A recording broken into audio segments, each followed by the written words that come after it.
Afternoon, this is Nita and Miss Panda with the Timepiece Garden, and she's up there playing Wild Dog of the Woods. That's right, next day. So, not as windy. Thank God, I still have some gusts.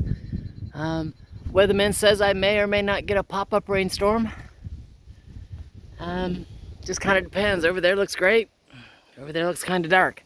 So yeah, the umbrella's out here with me, just in case. There's Miss Panda up here. There's Mama's girlfriend. There's Mama's girlfriend. So what are we gonna do? I've got some cardboard here, kind of at the bottom. We're gonna do the cardboard and mulch thing again on the mulberries that we've moved, because it's the end of December. We're gonna have another freeze. It's gonna happen. And what the cardboard will do is it'll act like a blanket. Does that make sense? Should we get a really hard freeze, the mulch on top of the cardboard might freeze, just like, you know, surface ground, but under the cardboard will not.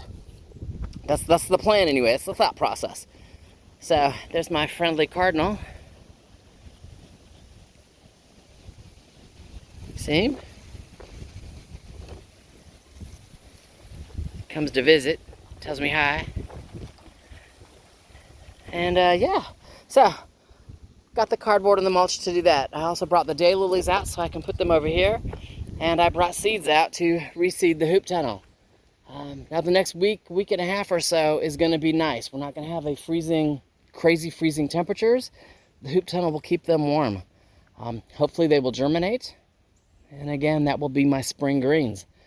I need to check all of these today while we're at this nice 65-degree temperature and see how everybody did. You know, what I need to take down, what I need to keep up. I say that because the last 2 days of windstorm has knocked my plastic over on this one. Might not be an issue. That was only supposed to get me through Thanksgiving. So, you know, but I will check those when I'm done with these. You know, get the mulberries in. Get them in, get them done. That way they're protected regardless. And then kind of move on. Seeds, hoop tunnels, daylilies. It's the thought process. So, Miss Panda, we'll talk to you in a few. Alright, just so you can see, there's part of the cardboard. Got a nice big layer of mulch which will hold the cardboard down. There's my tree, and I still got to do the back half. Does that make sense? And then that way, again, more mulch. So it just, you know, layers and layers. That way the rootstock that's been disturbed won't freeze should we get another freeze. At least that's the thought process. And yeah, let me keep on keeping on. Yeah, the supervisor was just here. She's checking it out. It's the first daylily in the ground. Again, it's on the slope side of the swell. It'll help hold the swell back. Daylilies have really good roots, but it'll help hold the swell back. It will also make it so when the water puddles in the swell, daylilies will take the extra moisture and not rot their roots. And then from there, I've just got a piece of, again, decrepit wood in front of it, so I know where I've planted them. Because you can see there's still weeds and stuff in here, like that's some cardamom, good for an accent to a salad. That's some mullein, good medicinal. So some of the weeds I'm not going to pull up. And then over time, if the marigolds grow back, and when I plant nostrums back here, and the daylilies are back here, they will choke weeds out. Does that make sense long term? But part of that is just you don't want the swell to erode, because yeah, it holds water. Whew, all right, so let me keep going. You can see I've got a couple of pots down there. Those are the ones that were off the porch, and then I've got, this is the stuff that came out of the trees, and then 2 more pots from off the porch. You know, daylilies that were gifted or acquired. You know, you go someplace and they're on sale because it's on a season and they're 50 cents, and I need to buy them. Anyway, let me get on, get busy, and talk to you in a few minutes.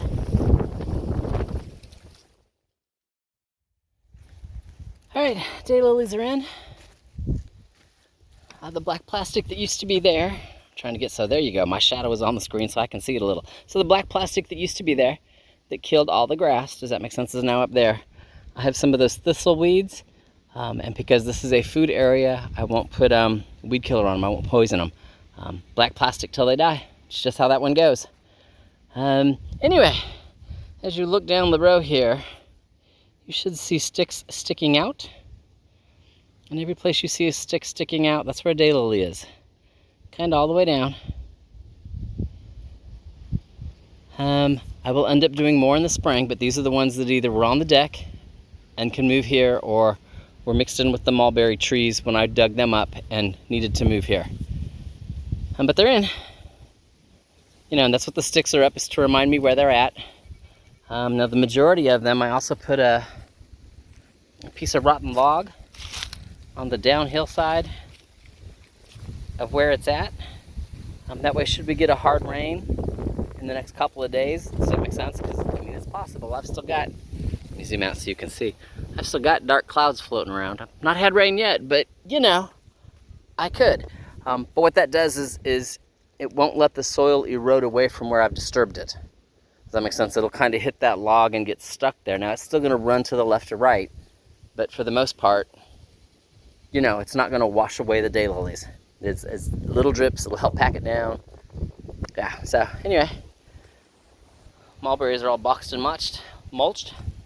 And what's next? It's the hoop tunnel. All right, talk to you in a few. All right, we're in the hoop tunnel.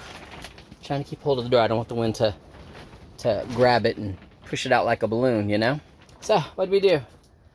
Spinach, strawberry spinach, other side, my orchas, and my mustard greens. I went ahead and, you know, raked through the soil, used my hula hoe, killed off the weeds, you know, at least uprooted them, and replanted.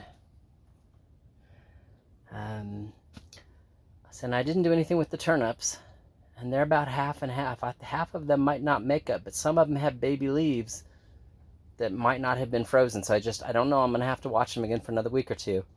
And my strawberry spinach back there in the back is still just doing good, hanging out. So, lessons learned. I did not second plastic this year. I did last year, because I had the rodent in here that had already eaten half of everything. And I knew I was going to have to replant. And I will tell you, the mustard greens that were in here did not make it through the freeze. And there are only 4 spinaches, they're regular spinach, that made it through the freeze. All the rest of them either died or were eaten. So, should these guys come up, you know, should they sprout? They should. It's warm in here. I'm working up a sweat. I'm going to have to go put a hoodie on when I go back outside, because it'll be cold out there. But anyway, should they sprout and we end up with another freeze, I'm going to have to lay plastic on them. I'm going to have to give them that second row of plastic, you know, to keep the cold off, you know, semi-protected. So that's the thought process. Beyond that, we're done in here. So I'll talk to you in a few. Alrighty then. Seeds are in the hoop tunnel. Life is awesome. Came out here to check the A-frames. So yeah, this is what most stuff looks like. Now this is a lettuce. I knew it wasn't going to make it through the freeze. These were carrots. They did not make it through the freeze. Now this is the A-frame that I expected to take me through Thanksgiving. Yeah, the carrots didn't make it. Okay, I'm not mad. Same thing down here with the last of the radishes and the last of the turnips. They did not make it. They went through the freeze, and anything that was left in here. And again, I wasn't, grab one here. I wasn't, they're mushy.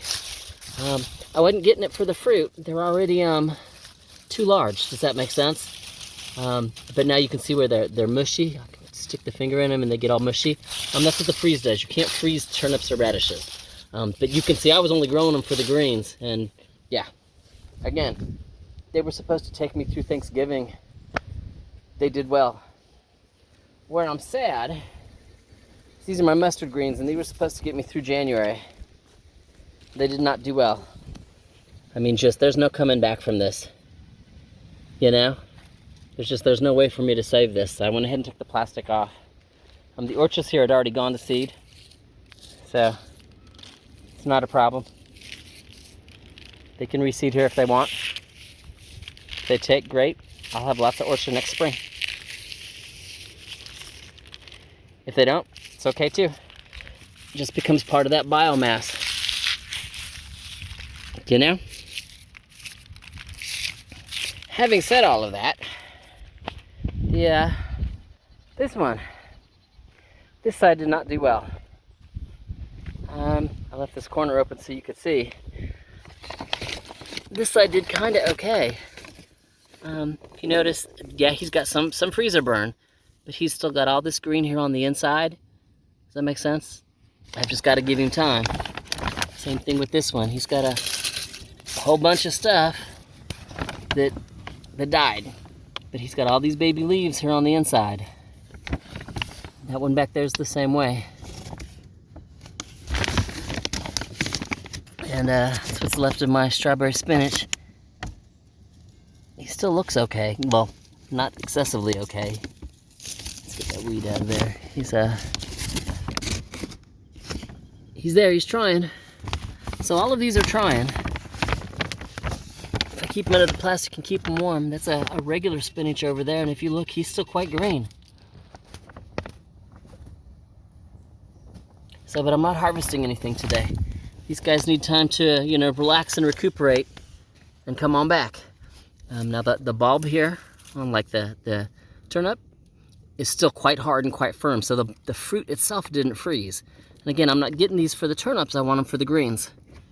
So, close that plastic bag down, seal this back up off camera. That side, yeah, that side there looks like the mustard greens down there. That is the north side of the garden, roughly. North side didn't do well. South side did. So, I'm gonna take care of these guys and clean up the yard work, and I'll talk to you later.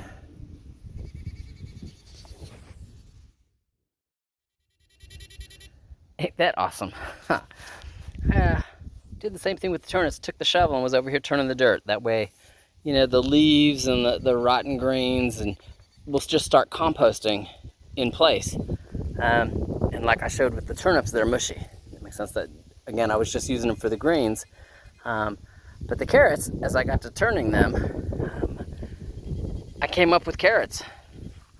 Not all of them. You know, this is nowhere near what I planted. But that's a strong carrot. And he was like, I'm gonna live. I'm gonna live. I'm like, yeah. Now, having said that, these are the parsnips. And they're really small. But they were also put where that volunteer tomato came up. And I let the tomato stay, which is what I believe stunted the parsnip growth. You know, but I'm happy. I'm excited. This one I accidentally broke. This is how I knew I had carrots. That's his top half. That's his bottom half. He was a big old long carrot. Yeah, I'm having carrots for dinner tonight. That's just awesome. All right, y'all have an awesome day. I got tools to put away. And Miss Panda and I, we'll talk to you later.